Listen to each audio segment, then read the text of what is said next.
The first session speaker is Professor Russell Gruen.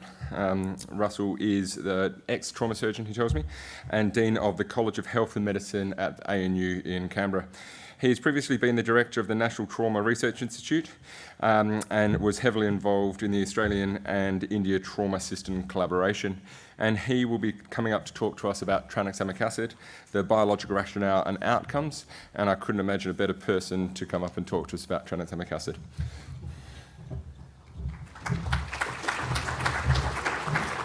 Thanks. Thank you, James. Everybody's got a view on tranexamic acid. Fortunately, there was enough of us that had equipoise, and I'll include Michael Reid in the room, who gathered around the table in 2011 to write a grant to do a trial on tranexamic acid. Wow. 4 trial managers, 30 trauma services, 19 pre-hospital services, 3 countries and 1,310 seriously injured patients later, we finally published that trial in the New England Journal of Medicine in July this year. I don't think I've got another one of these in me. They are epic. This was a pre-hospital trial, and I pay enormous tribute to all of the pre-hospital clinicians who made this possible and who led it and who did all the work and who were the brains and the brawn to make such a thing possible. It was a huge achievement by the Australian pre-hospital clinical care community, and I just want to really pay my respects to that.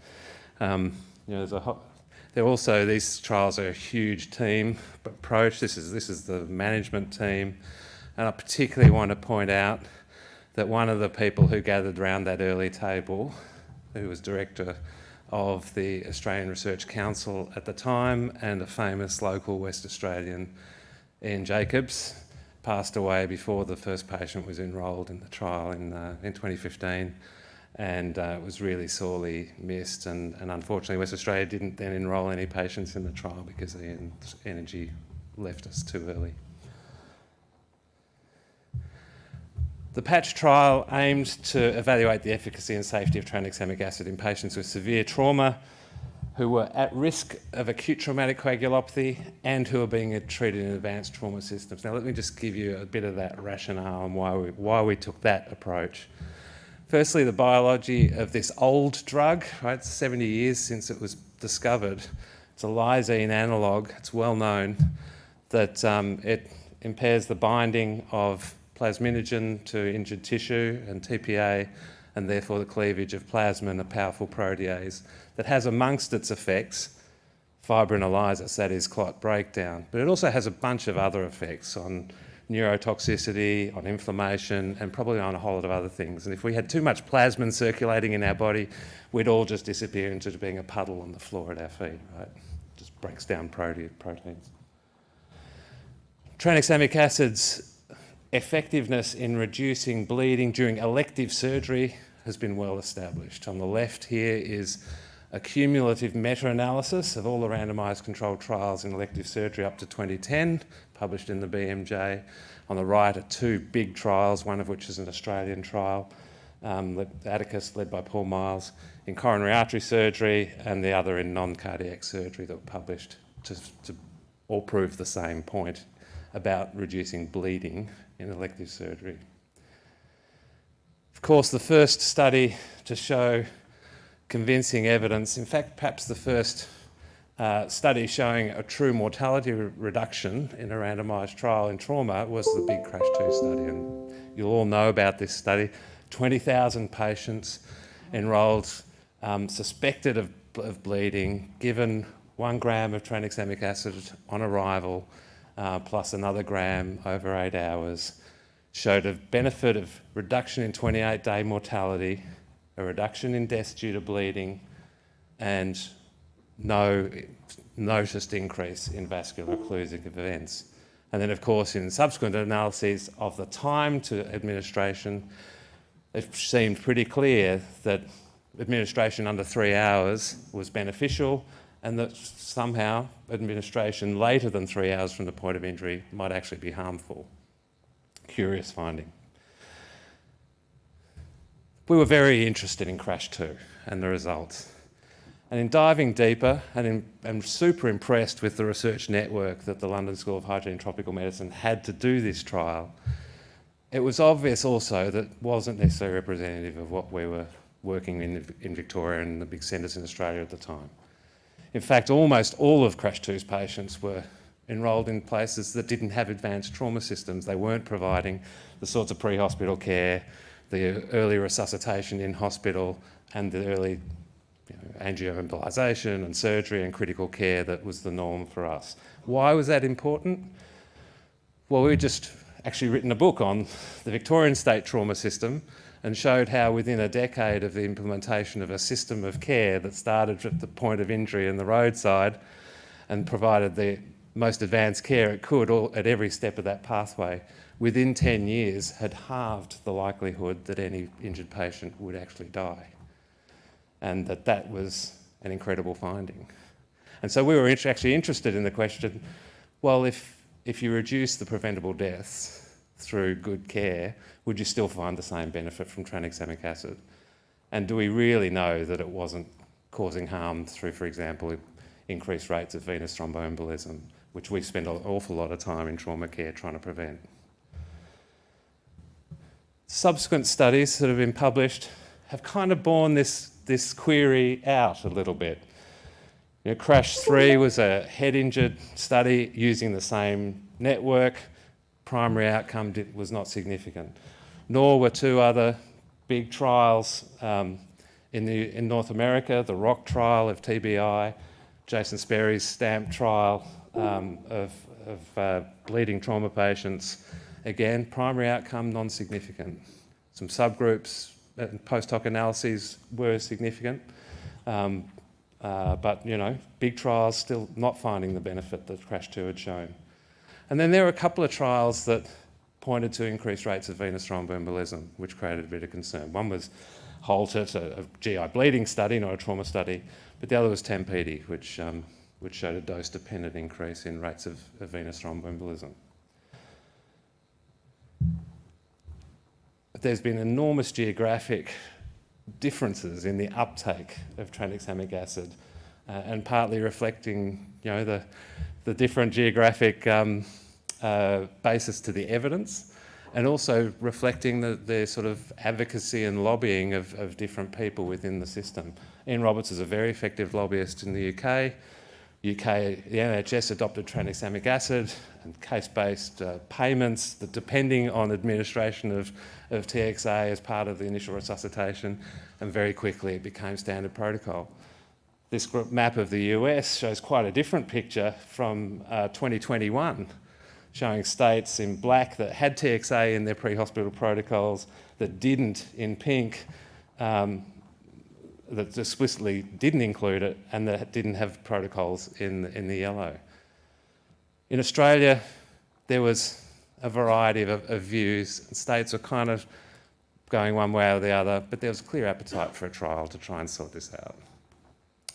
So we had 36 emergency services in 3 countries joined the PATCH trial, Australia and New Zealand, with a few from Germany. It was a simple randomised control design with 1-to-1 randomisation at the scene, the roadside. So the paramedics enrolled patients, randomised them and gave them the study drug all at the scene. They handed over the pack to the emergency centre when they arrived, and the hospital gave the second dose in hospital. There were blood tests taken on some patients pre-hospital, on all patients on arrival, and then at 8 hours and then 24 hours.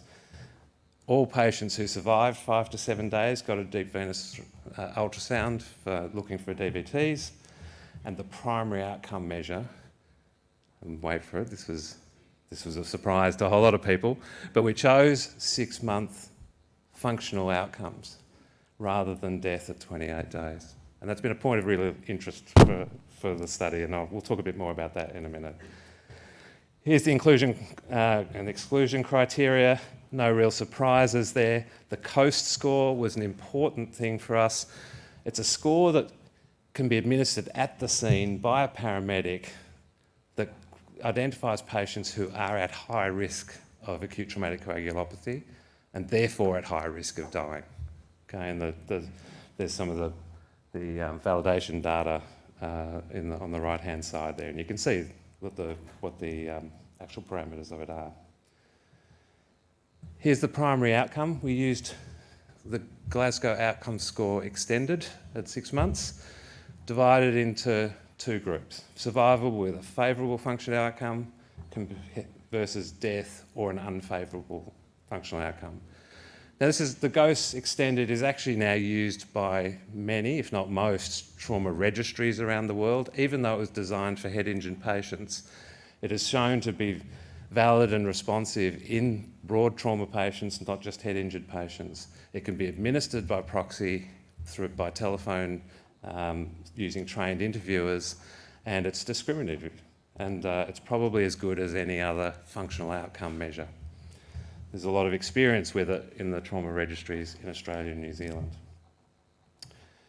We had some pre-specified subgroup analyses there. We wrestled with head injury because with the COAST score, we have head-injured patients in the trial. You'll see how many in a minute. Isolated head injury didn't get into the trial. It was really excluded by the COAST score, but we therefore had a mixed trauma population, and teasing out the impact of head injury or not became quite challenging. I'll show you some of that in a minute. The primary outcome was that 6-month functional measure. The secondary outcomes included mortality, included cause of death, vascular occlusive events, sepsis, and a bunch of laboratory parameters, as well as some other things like quality of life. I won't go into the statistical analysis, but this is a big trial. It was powered well. We observed loss to follow-up greater than we expected at the outset, so we increased the sample size to deal with that during the course of the study. And we did various things to make sure we could account for missing data and so on. Here's just some kind of images of the study in action, just to show the sorts of things people were doing, where it was at, how we did it, the sorts of training and devices and various things that were necessary. Really enormous achievement for the pre-hospital community. The trial, the randomisation worked well. 1,310 patients, 3 patients, we had the pack lost in the field. We had no idea what they were randomised to, so they got removed. We then had a small number that withdrew consent to use any of their data. So we had 657 and 643 in the 2 groups of TXA and non-TXA intention to treat populations. We then had a few patients that withdrew consent for follow-up at 6 months and a bunch who were lost to follow-up at 6 months. And so primary outcome measures were available for 572 and 559 patients. When you look at the characteristics of those groups, they were predominantly blunt injured patients. They were shocked. Right? This is their less than 75 millimetres of mercury systolic in over a third of patients in both groups. There was a third had a GCS of less than 9 on their first measure. And when you looked at the AIS for head or neck, the abbreviated injury scale, which is the anatomical definition of a head injury assessed at the end of the patient's hospital stay with all of the information, CT scans and everything taken into account. So actual head injury, we had 40 and 37%. So a lot of patients with head injury in the trial. And then about a third in each of the time to administration, less than an hour, 1 to 2 hours, and greater than 2 to 3 hours. And here's the primary outcome measure. No different. Like really no different, 1.00 of relative risk.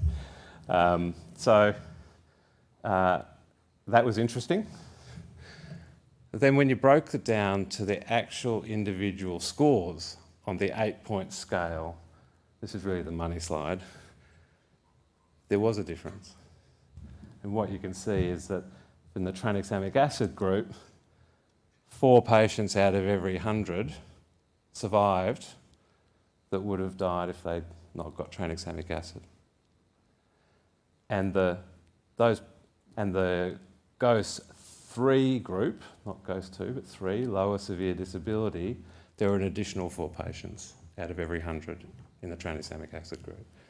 Now, the likely interpretation of that is tranexamic acid saved 4 lives, prevented an early death in 4 people, and those people at 6 months were severely disabled, highly dependent individuals. Right?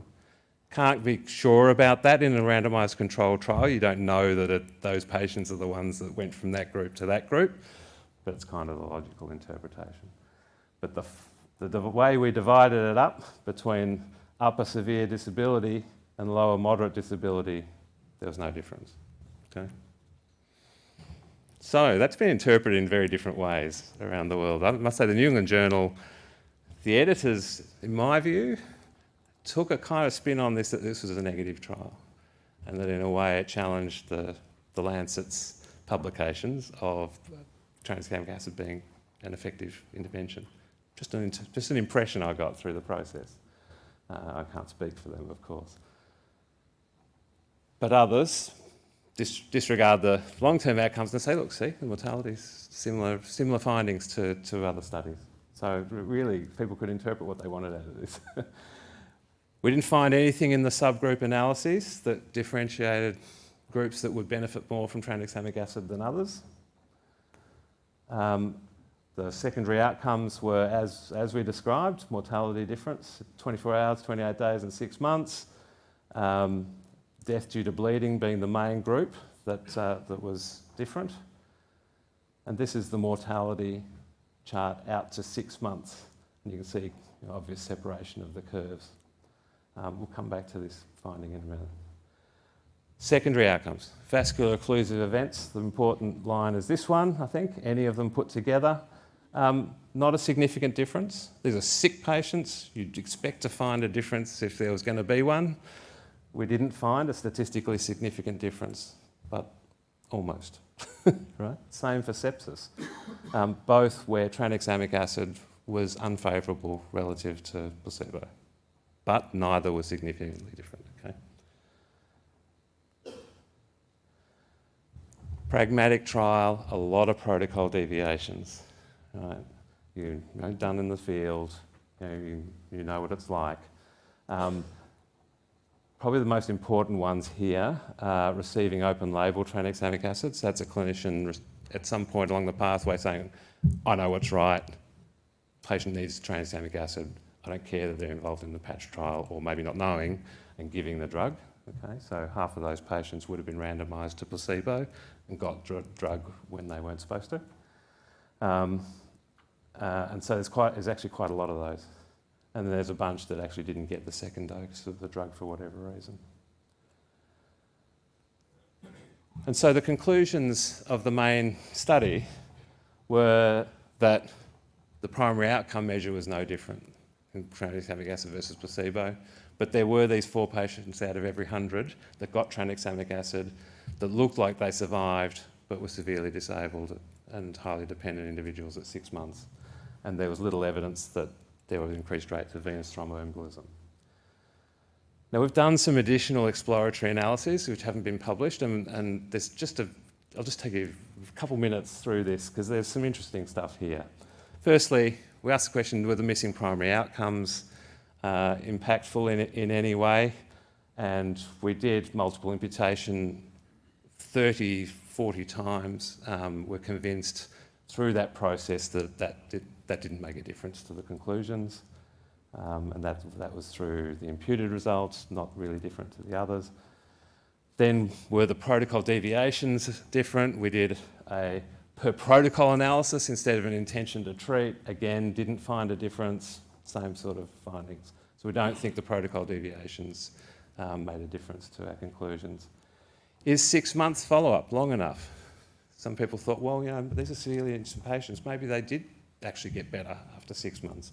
We've got a subset of patients in the Victorian State Trauma Registry. It's about 40% of the patients that we've followed now out to 24 months. And there's a bit of jumping around in the numbers, but again, it doesn't point us in any direction that the patients that got TXA magically got better compared to those that didn't. So we don't think that's too much of an issue.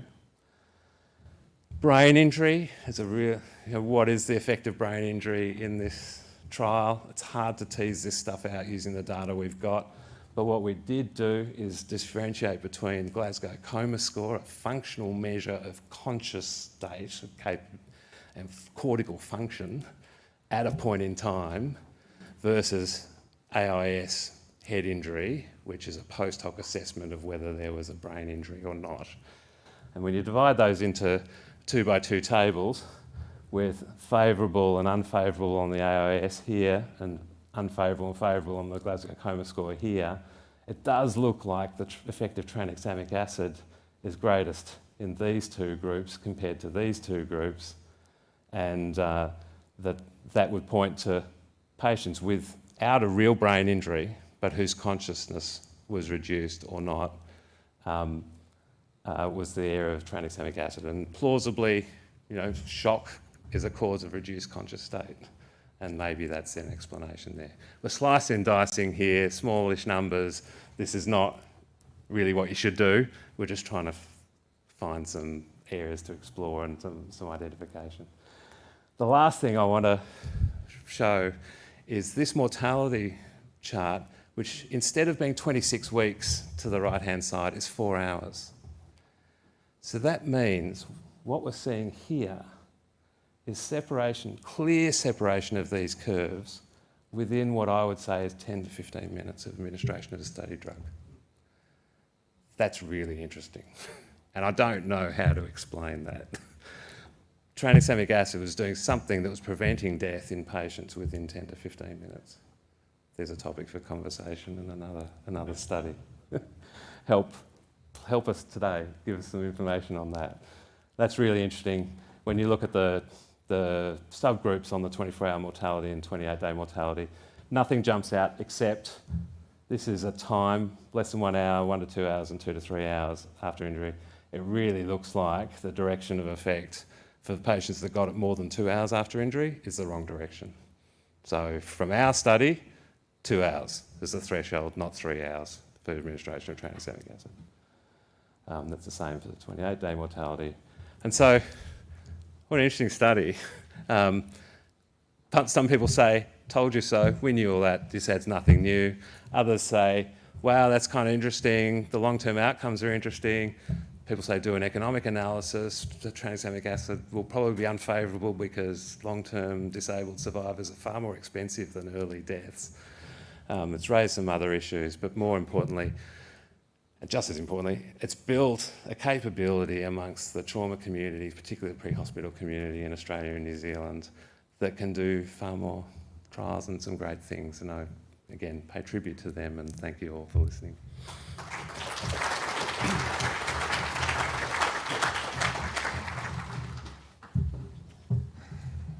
Thank you, Russell. That was a fantastic talk, and I'm sure that will create some very interesting discussion come question time. The next speaker